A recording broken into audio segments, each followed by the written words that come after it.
From the American Museum of Natural History in New York City and beaming out across all of space and time, this is StarTalk, where science and pop culture collide. Welcome to the Hall of the Universe. I am your personal astrophysicist, Neil deGrasse Tyson. And tonight, we're going to be talking about keeping Earth habitable for humans. And in the United States, there is an agency charged with doing just that. It is the Environmental Protection Agency. And we will be featuring my interview with the head of that agency, Gina McCarthy. So let's do this. Yeah. All right.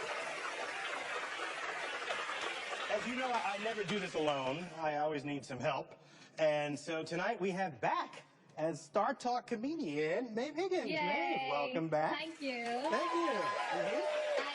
I'm out of prison and You're out of ready prison, to they start editing, and thank you for giving me this chance. So to talk about the environment, Andrew Rifkin, you're a journalist who cares deeply about the fate of life on Earth. That's a good thing.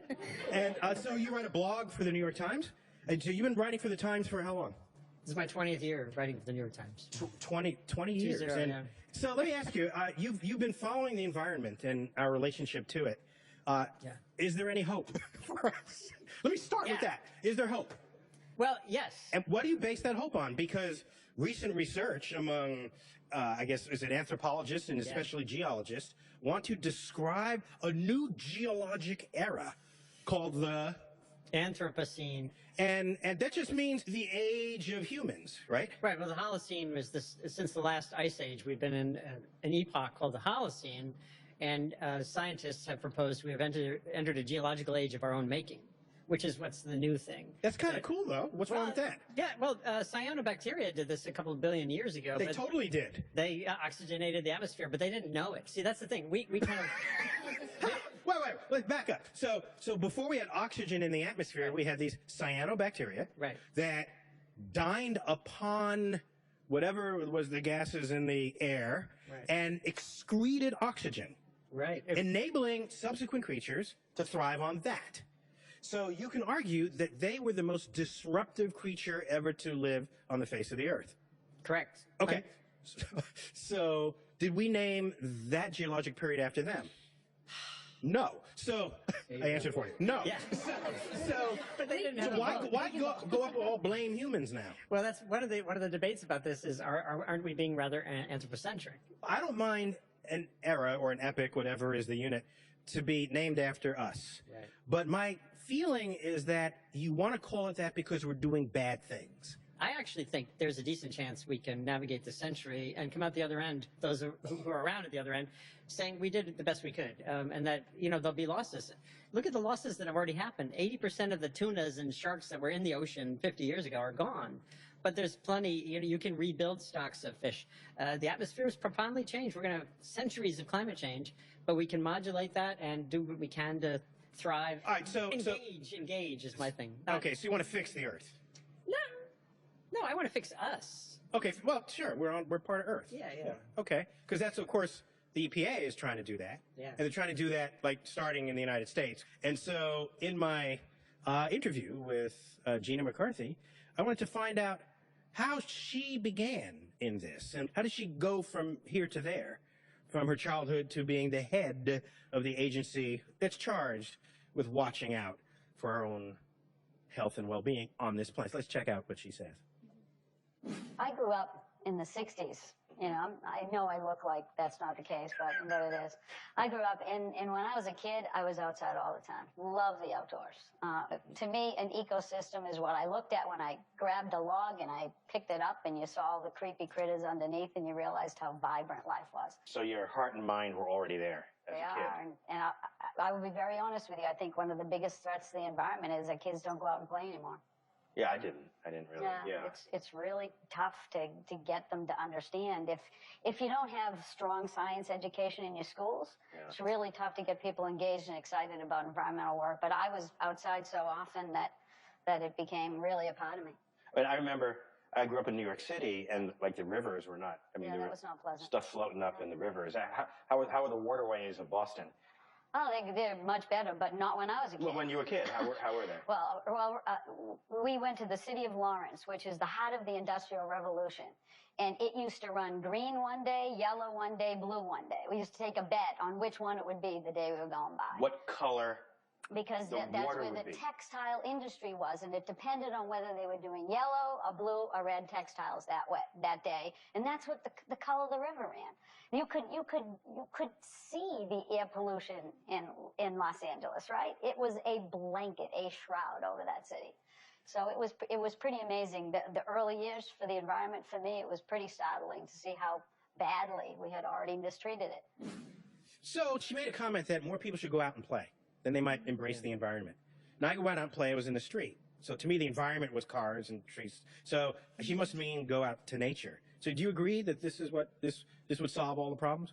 Or many of them? It's a wonderful and vital component of getting people to care about something beyond the built environment. Absolutely. Well, let's find out. Gina, she thinks a lot about awareness of the environment. And let's see her continued take on that. We used to, if you had trash, and you would, be eating McDonald's in your car, you'd throw it right out the window. This wasn't just, I don't think it was just my family. I'm certainly hoping it's not. It was so... No, everybody did, I remember it. There was just, the gasoline was awful. When you went to fill up your tank, the emissions coming out of the tanks, because we didn't have the sophisticated equipment now to capture all that. The smoke was everywhere. Boston Harbor, I went in it as a kid. I also went to college along Boston Harbor. And even at that point, you were warned when we went sailing not to fall in the water, or you'd have to go out and get a shot.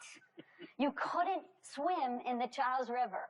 But now we have Boston Harbor, that is the engine of the city of Boston. That's the engine of all of our economy there. It's just things change dramatically for the good just as much as they change for the bad. So we try to think, what are the drivers that created this change of awareness? Because no one really does that without feeling guilt. Even if you did, throw things out the window with disregard. In fact, there's some interesting scenes in Mad Men, which of course takes place in the 60s. You just see them doing things. Wow, did we do that? People walk into an elevator smoking a cigarette. Did we do that? And they finish a picnic and they toss everything on the ground. Did we do that? So why did all this change? What happened in the late 60s? And we go to 1968, the most turbulent year of a turbulent decade. Assassinations, the Tet Offensive, the anti-war movement, and in that year, this photo was published. Yes. Oh. Earthrise. Apollo 8. They went to the moon, orbited a dozen, 15 times, and then came back, snapped this picture. This was published in 1968, and we see Earth as nature intended us to view it. Yeah. Like with oceans and land and clouds. We go to the moon to explore the moon, and we discover Earth for the first time. And I looked at what happened after this photo was taken. In the 4 years that we were going to the moon, 68, 69, 70, 71, and into 72, 5 years, excuse me, end of 68 into 72, that's when all of this happened. Yeah. When was the Environmental Protection Agency founded? 1970. Okay. When was Earth Day founded? 1970. Right. When we were going to the moon then, and we had other issues in 1970. Right. All right. There were assassinations and unrest on college campuses, and all of a sudden people started thinking about Earth. Right. 1972, the catalytic converter is introduced. Leaded gas is banned. DDT is banned, 1973. All these early years of the decade. The Comprehensive Clean Air Act and Clean Water Act, all was in that period. So I'm thinking, we go to space, and why are we going to space? We need space for. There's one other really cool thing about that image. It was, you know how the NASA missions are so scripted. They plot out. Yeah. That was unanticipated. And when you listen to the dialogue that took place, it was, hey, get the camera, quick.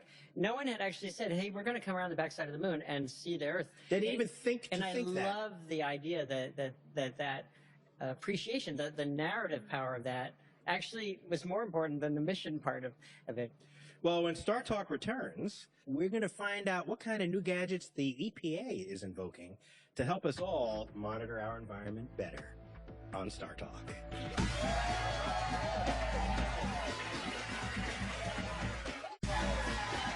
We're back on StarTalk at the American Museum of Natural History right here in New York City. And we're sitting beneath the Hayden Sphere. Yeah. So we are joined, of course, by Maeve Higgins, straight off the boat from Ireland. Yes. Yes. And Andrew Revkin, longtime journalist for the New York Times, writing .earth. Right. .earth. The only domain that really matters. He should be selling something. The only domain that really matters. The Times owns it. I don't know. .earth. One of the challenges of getting people to change their behavior is to convince them that it is in their best interest, or that they'll save money, or that they'll live longer, or that they'll be happier. Nobody wants to do something they don't want to do. And in a free country, at least we tell ourselves we live in a free country, if they can't benefit from a behavior change, I wonder if that's even possible. Would you agree with that? Oh, I do, and that's why some things are easier to get done than others, including on the environment. All the pollution that spawned the environmental movement was actually not that hard to get rid of. You stuck a special filter on a smokestack, or you built a sewage treatment plant. What a novelty. Yeah. And amazingly, the Hudson River got cleaner, and everyone could, even on a political time scale, someone could cut a ribbon and then take credit for it.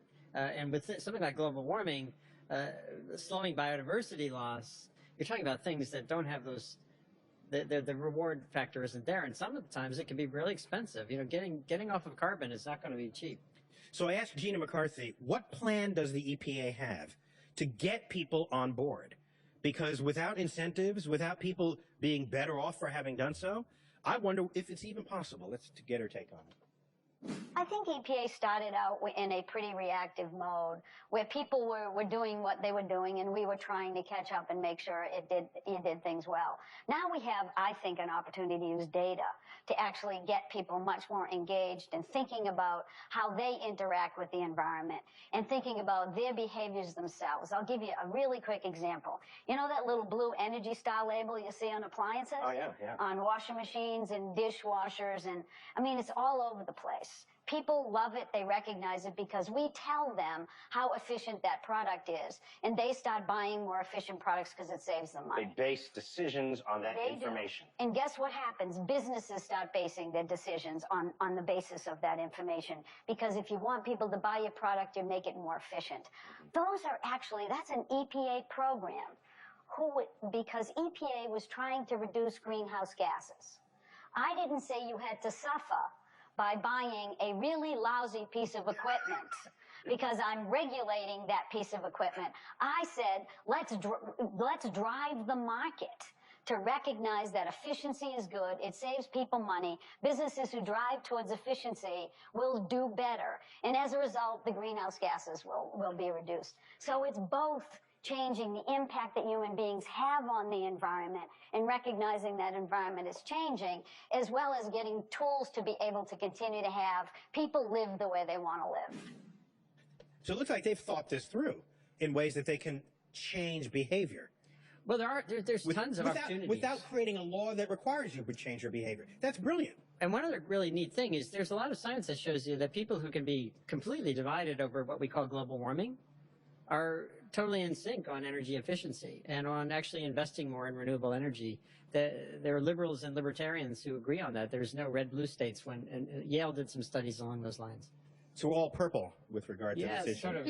We're all yes. Plus blue, Let's I put think. it that way. We're all yes instead of yes, no, yes, no, yes, no. So it turns out the EPA has other stuff up their sleeves. They're not just a one-trick pony with blue star ratings.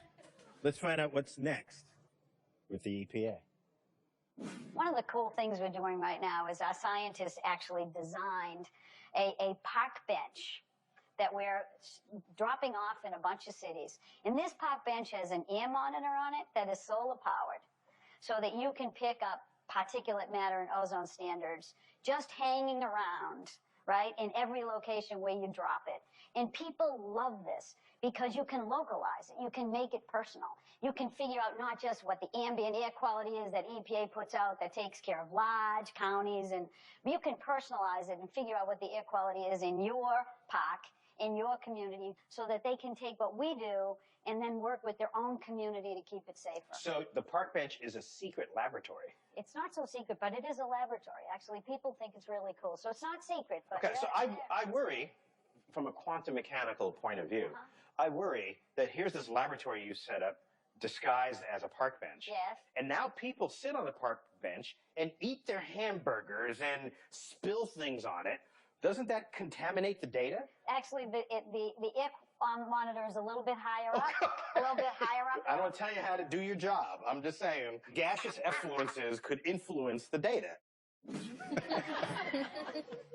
So, Andrew, any other cool ideas that are percolating in the general environmental community, such as that? What she's talking about is information. Smart meters are a really good thing. They can connect. They allow utilities to get a better sense on an hour-by-hour, minute-by-minute basis of how their Smart power meters at your home. Yeah, smart meter in your home. And California has had a hard time getting them into people's homes. Very liberal people and very conservative people hate them. Because liberals think they're going to give them cancer because it's wireless, and the conservatives think that it's an intrusion into their rights to have the power company know how they're using their power. But who I have sex with is not an intrusion. Of mine. Yeah, right. Well, there you go. Okay. So you know, there's lots of there's lots of potential to build a smarter grid if we go with the flow in a way. And we'd all be participant in that because the meters would be in our homes. Yeah. Yeah. Actually, knew people who didn't want to cook their food in a microwave because they thought they would make it radioactive. Yeah, they didn't know that if you just put aluminum foil in your head, it's totally fine. It fixes it. It protects you. Thank you, Maeve, They for didn't this know. insight. You're welcome. I'm actually not a trained scientist. I just know this stuff innately. There you go. So when we come back, you knew it was coming. We could not have this conversation without going there. And yes, we're going to go there. Climate change on StarTalk when we return.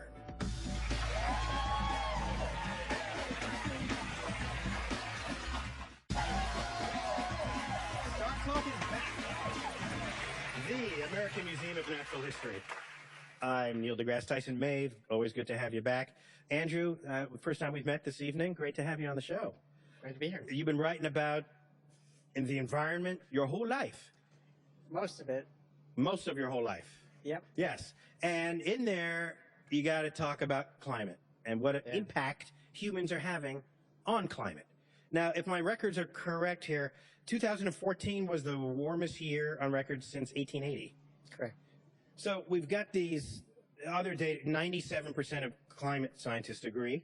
Only on that global warming is reality and humans are most of it. That's an important fact. Yes. Okay. Now, however, there's a famous quote from Galileo who says, and I quote, "In questions of science, the authority of 1,000 is not worth the humble reasoning of a single individual." There you go. So I've never been happy with people saying 97% of scientists agree, because that's like, maybe they're wrong.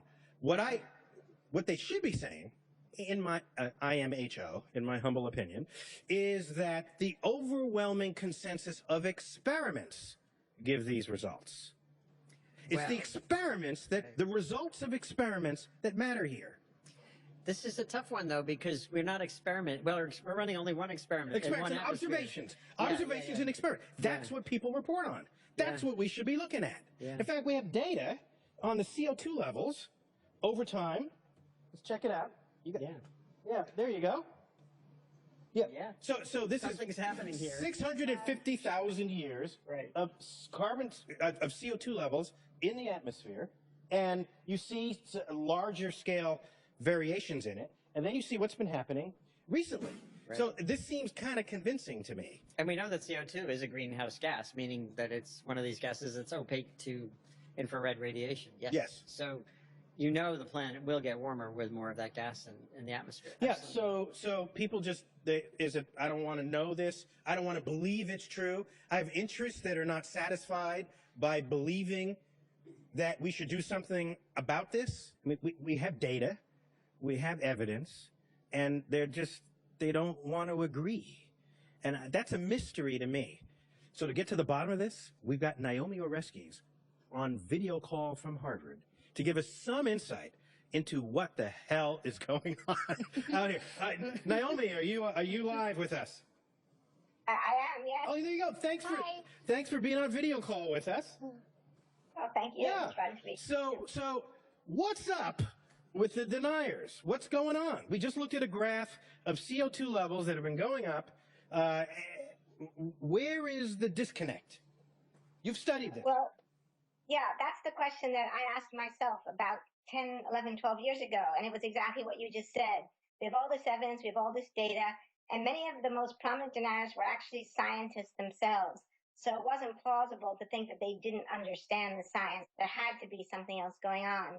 And that was the mystery that we set out to answer and that we wrote about in our book, Merchants of Doubt. And the short answer is that these folks weren't interested in the scientific evidence. What they were interested in was a kind of political argument about preventing government interference in the marketplace, preventing the EPA and other organizations like the EPA from taking action to control the hazards and the damage of fossil fuels. Okay, so all you're saying is that there's a subset of scientists whose critical thinking elements of their brain were overrun by their political leanings. Well, in a sense, although I wouldn't put it quite that way, it's more like they took on the view that the ends justified the means, that they thought the threat of government intervention in the marketplace was so great. These were old Cold Warriors. In a sense, they're still fighting the Cold War even after the Cold War is over. It's we against the communists, basically. Yeah, it's we against the communists, which helps to explain why you get these strange things like when you say there's climate change, you get accused of being a communist, or Rush Limbaugh accuses climate scientists of being communists. So part of the mystery was trying to make sense of that. So the idea is that it's us against them, it's democracy against totalitarianism, it's capitalism against communism, and any threat to democracy, any threat to freedom, any threat to the free market system is so profound that it has to be resisted. And even if that means misrepresenting the science, discounting the science, ignoring the science, these people were prepared to do that. I would have thought that conserving the environment would be a conservative issue. But where did I get that wrong? Well, you did, and that was true until the late 70s, early 1980s. There was a time in American history where conservatives were passionate about conserving the environment.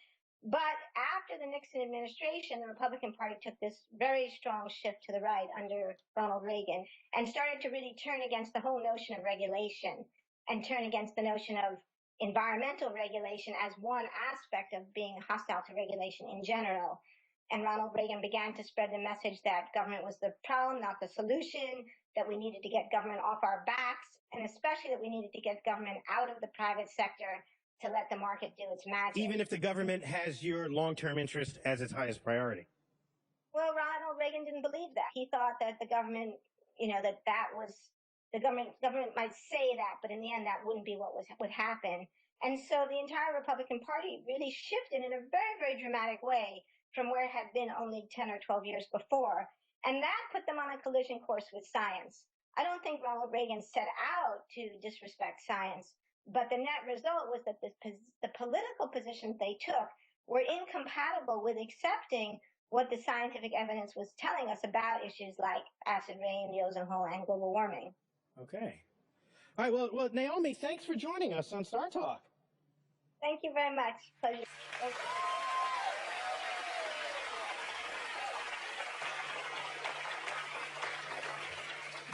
So, climate change, is that real? Presumably the EPA is ready to do something about it. I went straight to Gina Carthy, the administrator of the EPA, to find out what are they doing about climate change. Let's check it out. I'm moving forward to develop a standard that will lower carbon pollution that's fueling climate change from our power sector, the companies that generate electricity. It's extremely important for us to tackle it because they are the largest source of carbon pollution in this country. How are you doing this?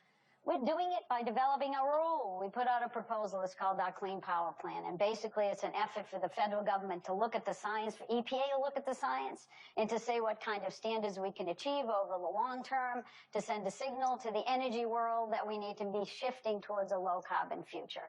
But every state's going to translate that into their very own plan based on where they are today. And that plan is going to be done in a way that meets their energy needs, doesn't threaten reliability, doesn't change the affordability of energy for all of us. No lights are going to be shut out, but we're going to actually head towards a low-carbon future and jobs of the future as well. Andrew, is that plausible? Or is that Yeah. hot air? Oh, no, it's totally plausible, and it's happening. A lot of the challenge with climate is that the costs come in the future, and we have this bad habit of discounting future costs. They call it a discount rate that you apply to the future. And again, this, as a scientist, you go, wait. Is that like people who smoke? They're like, and you're like, that's going to take 5 years off your life. They're like, don't care, love it. Like, that's right. The real-time benefit, whatever that might be, Outweighs the future. Outweighs their sense of that future doom that someone is doing this about. So coming up, we're actually going to take questions from the public on the environments on other worlds when StarTalk returns.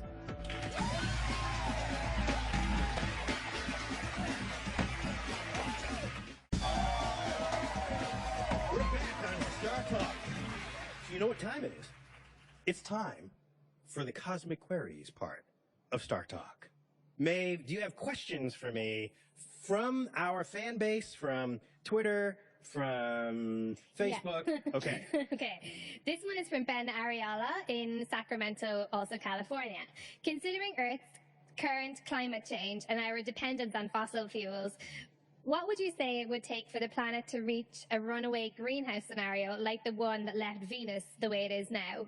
Okay, so it turns out we, as far as we can tell, will never be in a runaway tipping point greenhouse scenario.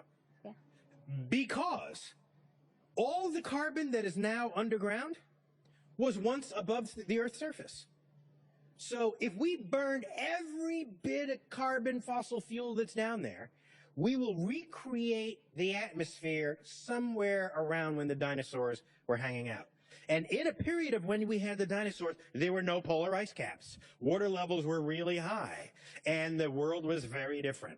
Coastlines were different. Of course, continental drift had rearranged the shapes of the continents as well, and the positions of them on Earth. So, no, it will not be a runaway greenhouse effect, but the world would be really different. In fact, you know the Statue of Liberty? Mm-hmm. If we melted the land-based ice, principally on Antarctica and Greenland, the sea levels will rise up to the elbow of her hand that's holding the Declaration of Independence. That would be the water levels in New York. So nothing would be above water. This is serious. This is a different Earth. So the problem is we built our civilization in a relatively stable period of Earth's climate. Mm-hmm. Whatever that was, that's how we built our, we put our cities there, on coastlines, on rivers. Water and land, that intersection is a fundamental part of what it was to build civilizations, for commerce, transportation, for irrigation, for your crops. So you want to change that? You're going to have to move the greatest cities our civilization has ever created. You're going to have to move them inland 100 miles. This is not a productive way to run your civilization. And he's already in Sacramento. Come on, Ben. So, yeah, no, we're safe from becoming Venus, thankfully. Thank you. Yeah, no, good. So what's interesting is right now we were just thinking about the solar system and other planets, but what is the transition, I wonder, especially directed to you as a journalist, the transition between thinking locally, I want to clean up my river, I want to clean my air, and thinking globally.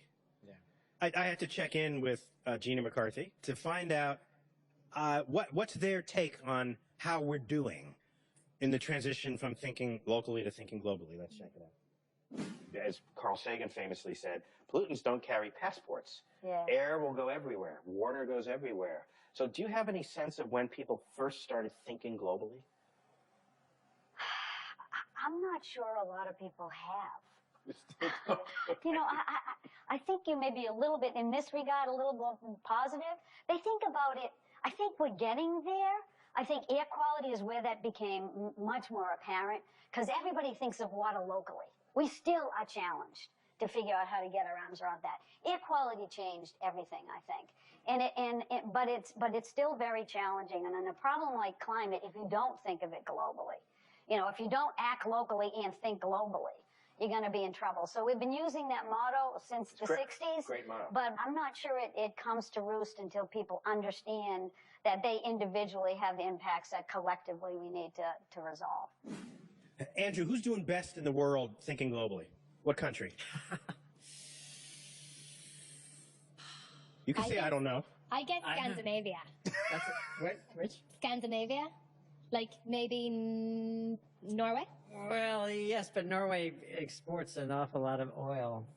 So they have a very clean economy, but they export the oil and part of their wealth. They said they're going to, I love this. Norway has what's called a sovereign wealth fund that was built on oil money, and they want to divest from coal. They're taking that money out of coal investments, but that money came from oil. So So who's winning? right now, coal is still actually, well, coal and oil are kind of in a race, unfortunately. They're kind of winning still. And that's what makes this a real tough challenge. And by the way, that's what circles me back to science because, you know, we are going to keep using fossil fuels until something comes around that is as seamlessly plug-inable to our systems. And that's not there yet. Well, when we come back, we're going to talk about countries that are not thinking globally about their economies and their environment and wonder what is anybody doing about it when StarTalk continues.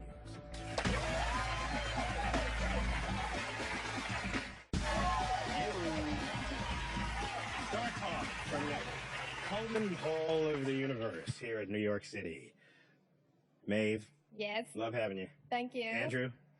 We're all there.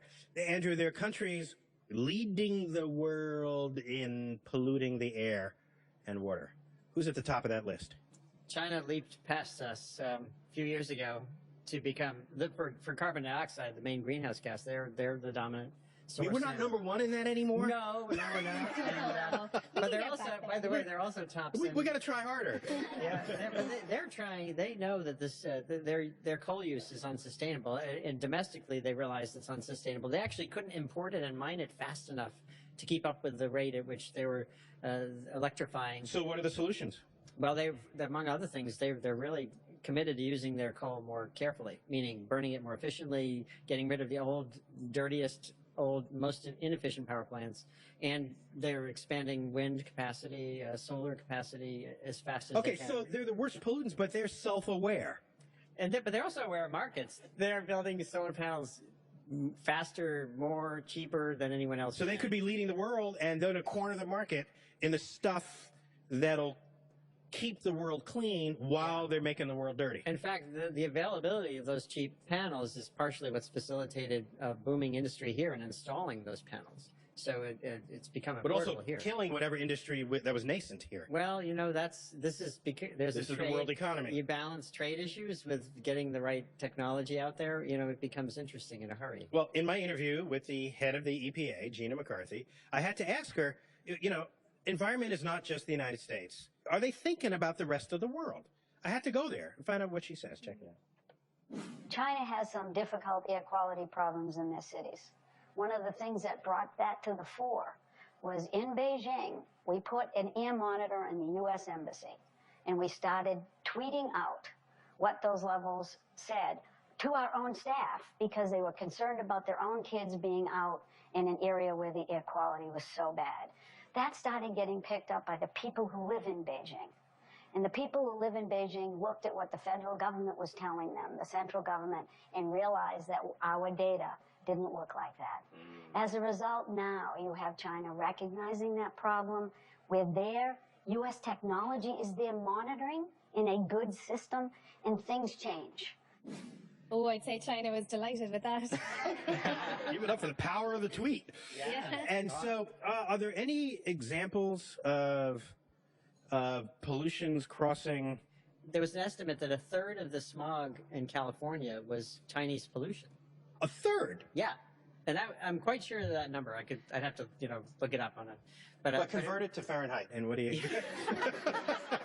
This might be stupid, but like in China, they're making stuff that's being used in America, though, right? Yes. Like they're manufacturing products that we use here all the time. Yes. So isn't it like sort of like fair enough in a weird way that like we get their pollutants also, like not just their like phones? Oh, I see. Interesting. But she's right. That, there actually have been studies that have measured the embedded energy or carbon in a exported good. Whose carbon is that? Is it China's, or is it the country that sold China the coal, or is it the person that's buying the toaster from China? You can do those analyses, and it turns out like Europe got kind of cleaner the last decade or so, but that was because a lot of European manufacturing moved to China, and so and the goods still go to Europe or to wherever. So actually, you're on a point that people are trying to figure out. So that's a fascinating. So nature is forcing the United States to share in the pollutants of the products made by China that we are consuming. Yeah. That's karma for you, right there. Right? So other carbon karma, I guess, is like the what kind of karma? Carbon karma. Carbon karma. Carbon I don't karma. know. There you go. Yeah. That's your carbon karma. Like great. Yeah. So Andrew, you haven't really left us with much hope in anything that's come out of your mouth. I don't even know if you know how to write about hope. So I asked Gina McCarthy, is there no hope for any of this? Let's find out what she says. I think our challenge is to make sure that people recognize that if you face the science, if you have a problem, running towards it is where you want to go. Being afraid of it because you're worried about the actions you need to fix it just holds you in place, and the world never changes. You never innovate. You never develop that next technology. What we have seen is the growth of technologies that never would have happened because we've identified a problem and begun to tackle it. Can you imagine in 50 years you are so effective that you put yourself out of business? Wouldn't that be lovely? But right now it's beyond my imagination.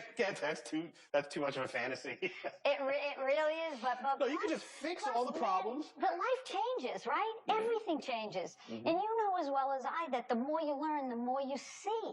You realize the challenges that next come up. We've been able to reduce air pollution 70% since EPA came around. And at the same time, our GDP's tripled. Don't tell me that this is not somehow going to be irrelevant to the future. Andrew, yeah. Is anyone still talking about the Gaia hypothesis of Earth, where Earth will heal itself, that Earth is almost like an organism that has self-interest in mind? Are people still talking about that? That was all the rage back when... It was all the rage. know. But James Lovelock, who penned the Gaia hypothesis with others, he then... And Lynn Margulis, I think, was also a proponent. He later wrote a book called Gaia's Revenge, which was about us getting pounded by this force because we're messing with it. So Earth will kill us. That was his thesis. Although he's in his 90s and he's writing another book. He's just written another book that's more actually hopeful. So Earth will kill us, but not other life forms. Well, this is an evil Mother Nature, right? In that, well, he was seeing us as the sort of the disease that needs to be, managed. So, when we come back, we will find out where in the universe we will catch up with Bill Nye the Science Guy, my friend and colleague, when we return on StarTalk.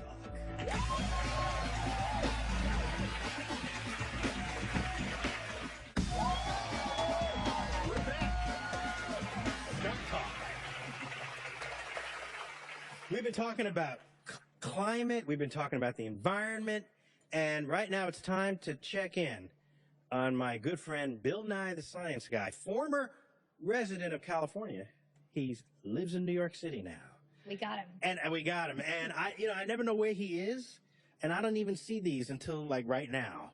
But he's going to share with us his reflections and his understanding of what environment means. Let's check him out.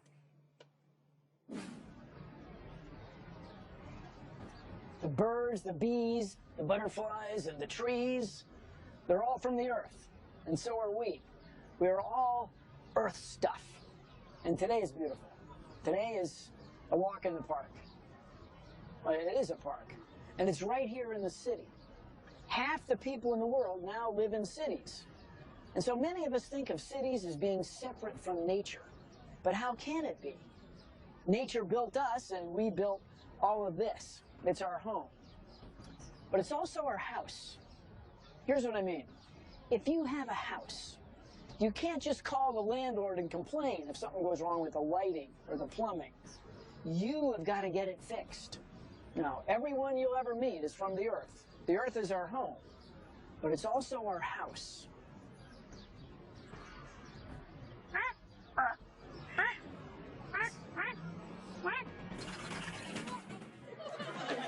I didn't know Bill spoke duck. So, Andrew, what do you think of that? About that? We're owners, not tenants. Is that's pretty sensible perspective? Would you agree?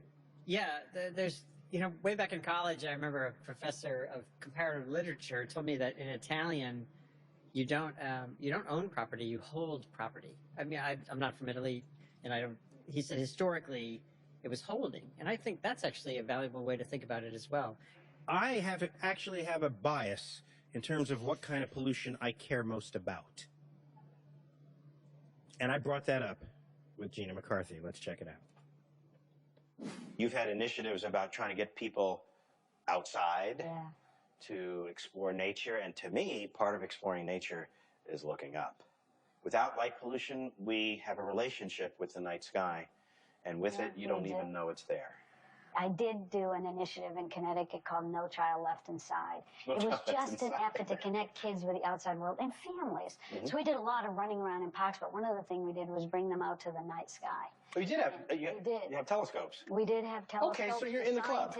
But the other thing we did, and this is what impacted me, is we just made them go in a quiet place that didn't have everybody around and look up. It gives you a sense of the breadth of the universe, how small you are. I want every teenager to do that who thinks their world is this small and who worries about the next email that they might see that talks about them. Go in the big world and see how vast it is and get a sense of yourself in it and what an amazing thing it is. It changes your perspective forever. And you're absolutely right. That's one of the reasons why we have to be worried about light pollution, because the way in which we disconnect ourselves from the natural world means that my job gets harder and harder. So she's really describing the early stages of a cosmic perspective. Again, I'm an astrophysicist, and so we live big. All our numbers are big, and the sizes of things are big, and timescales are big. And when I look at Earthrise over the moon, I remember, I'm that old, I remembered when that photo was published. We all had to stop and take pause at the meaning and significance of that image. Here's Earth rising over somebody else's horizon, afloat there in the dark vacuum of space. And I think it's possible to affect you emotionally, even subliminally. You're down here on Earth, I got to protect the whole thing, not just my stream, my pond. I want to protect the whole Earth. And this is not a new thought. I dug up a few lines from T.S. Eliot, with which we will end this show.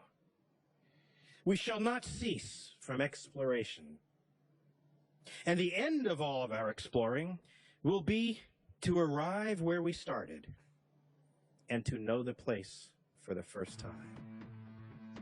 You've been watching StarTalk. And as always, I, Neil deGrasse Tyson, your personal astrophysicist, bid you to keep looking up.